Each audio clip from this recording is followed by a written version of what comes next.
ଘରକୁ କେହି ଅତିଥି ଆସନ୍ତୁ କିମ୍ବା ଆପଣମାନେ ବଣଭୋଜି ପାଇଁ ପ୍ଲାନିଂ କରୁଛନ୍ତି, ନହେଲେ ଘରେ ସୁନ୍ଦର ମଟନ ଆଳୁ ଝୋଳ ଖାଇବାକୁ ଚାହୁଁଛନ୍ତି, ଏମିତି ଯଦି ମଟନ ଝୋଳ ହୋଇଥିବ ସମସ୍ତେ ହାତ ଚାଟିକି ଖାଇବେ। ଆଉ ଆପଣମାନଙ୍କ ପାଇଁ ମଟନ କେମିତି କମ୍ ସମୟରେ ହୋଇଯିବ ଏବଂ ସବୁ ଭଲସେ ସିଝିବ, ସବୁର ସମାଧାନ ହୋଇଯିବ।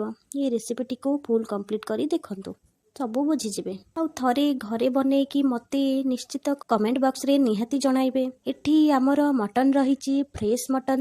ସକାଳୁ ସକାଳୁ ନନା ମାର୍କେଟ ଯାଇ ନେଇ ଆସିଛନ୍ତି 2 କେଜି। ମଟନକୁ ଭଲସେ ଧୋଇଦେଲେ ନନା। ଆଜି ନନା ମଟନ ଝୋଳ ବନେଇବେ।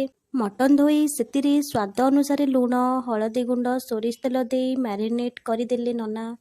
10 ମିନିଟ୍ ରେଷ୍ଟ କରିବାକୁ ଛାଡ଼ିଦେବା। ଆପଣମାନେ ଯଦି ଜଲ୍ଦି ଚାହୁଁଛନ୍ତି ତାହେଲେ ପ୍ରେସର କୁକରରେ ମ୍ୟାରିନେଟ୍ ମଟନ ଦେଇଦେବା, ସିଝିବା ପାଇଁ ଛାଡ଼ିଦେବା। କାହିଁକି ନା ସିଟି ମାରିଦେଲେ ବହୁତ ସୁନ୍ଦର ଭାବେ ସିଝିଯିବ। ଘରେ ଯଦି ବୟସ୍କ ଲୋକ ଥିବେ ତାହେଲେ ସେମାନେ ଆରାମସେ ଖାଇପାରିବେ। ଏଠି ପିଆଜ, ଅଦା, ରସୁଣ ସବୁ କ୍ୟୁଟ୍ ସାଇଜରେ କାଟିଦେବା। କାଟି ସାରି ଗୋଟେ ଜାରରେ ପିଆଜ, ରସୁଣ, ଅଦା, ଶୁଖିଲା ଲଙ୍କା ଅଳ୍ପ ପାଣି ଦେଇ ପେଷ୍ଟ କରିଦେବା। ମଟନ ପାଇଁ ଆଳୁ କାଟିଦେବା। ମଟନରେ ଆଳୁ ସାଇଜ୍ ବଡ଼ ରଖନ୍ତୁ, ଭଲ ଲାଗିବ। ଆଳୁ ତ ଜାଣିଥିବେ, ଓଡ଼ିଶାର ଆଳୁ ଯଦି ନ ପଡ଼ିବ ମଟନରେ ତାହେଲେ ଆଳୁ ବିନା ମଟନ ଅଧୁରା।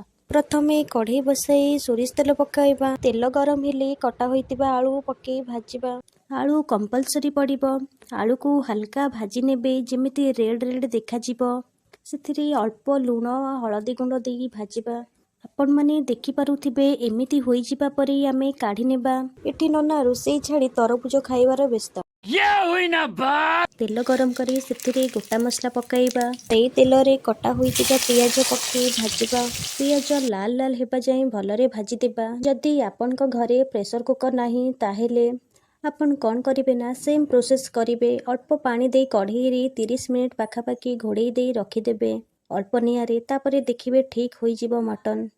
ଏଠି ପିଆଜ ଭାଜି ହୋଇ ଆସିଲାଣି। ମୁଁ ଏଠି ଯେଉଁ ପେଷ୍ଟ କରି ରଖିଥିଲି ପିଆଜ, ଅଦା, ରସୁଣ, ଲଙ୍କା ସେଇଟା ପକାଇ ଦେଲି। ସେଥିରେ ଲଙ୍କାଗୁଣ୍ଡ, ହଳଦୀ ଗୁଣ୍ଡ, କାଶ୍ମୀର ଚିଲି ପାଉଡର, ମିଟ୍ ମସଲା ପକାଇବାକୁ ଭୁଲି ଯାଇଥିଲି। ଗରମ ମସଲା, ସ୍ୱାଦ ଅନୁସାରେ ଲୁଣ ପକାଇ ଦେବେ। ନିଜ କ୍ୱାଣ୍ଟିଟିରେ ଲୁଣ ନେବେ। ମଟନ ଏବଂ ଆଳୁରେ ଆମେ ଲୁଣ ନେଇଛୁ। ମସଲାକୁ ମନେକରି ଭଲ ଭାବରେ କଷିବା ଯେତେ ପର୍ଯ୍ୟନ୍ତ ମସଲାରେ ଅଏଲ୍ ସେପାରେଟ୍ ନ ହୋଇଛି। ଏଠି ଦେଖନ୍ତୁ ମଟନ ଆମର ସିଟି ମାରି ରଖିଦେଇଥିଲି। ମଟନରୁ ପାଣି ଅଲଗା କରି ରଖିଦେବା। ଏପଟେ ମସଲା ଆମର ଭଲସେ କଷି ଆସିଲାଣି। ସେଥିରେ ମଟନକୁ ଛାଣିକି ପକାଇ ଦେବା ମସଲାରେ। ଏଠି ଭଲସେ କଷିବା ମସଲାରେ ମଟନକୁ ଯେମିତି ବାସ୍ନା ଗୁଡ଼ାକ ପଶିଯିବ। ଆଉ ସେଥିପାଇଁ ବହୁତ ଟାଇମ୍ ନେଇ କଷିବା। ଆପଣମାନେ ଯେତେ ଭଲସେ କଷିବେ ସେତେ ଟେଷ୍ଟି ଲାଗିବ ତରକାରୀ। ଭଲସେ ମଟନ କଷି ଆସିବା ପରେ ଭାଜି ରଖିଥିବା ଆଳୁ ପକାଇ ଦେବା ଏବଂ ଆଉ କିଛି ଟାଇମ୍ କଷି ନେବା। ଆଳୁକୁ 70% ସିଝି ଯାଇଛି। ଆଉ 30% ସିଝିବା ଯାଏ ଅପେକ୍ଷା କରିବା। ଆପଣମାନେ ଦେଖନ୍ତୁ ଏମିତି ଘୋଡ଼େଇ ଘୋଡ଼େଇ କଷିଲେ ଏବଂ ସେଥିରେ ପାଣି ଦେଇଦେଲେ ଫୁଟିବାକୁ ଛାଡ଼ିଦେବେ 5 ମିନିଟ୍।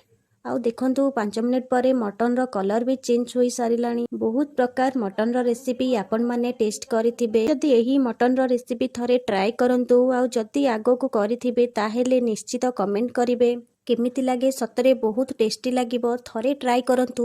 ଚାଲନ୍ତୁ ଜେଜେଙ୍କୁ ଦେବା ଖାଇବାକୁ, କ'ଣ କହୁଛନ୍ତି ଶୁଣିବା। ମଟନ କେମିତି ଲାଗୁଛି? ଭଲ ଲାଗୁଛି? ନନା ତମ ପାଇଁ ବନେଇଛନ୍ତି। ହଉ ଖାଇଦିଅ। ଭିଡ଼ିଓଟି ଭଲ ଲାଗିଲେ ଲାଇକ୍ କରିବେ, ସେୟାର କରିବେ, ସବସ୍କ୍ରାଇବ୍ କରିବେ। ରହୁଛି, ନମସ୍କାର।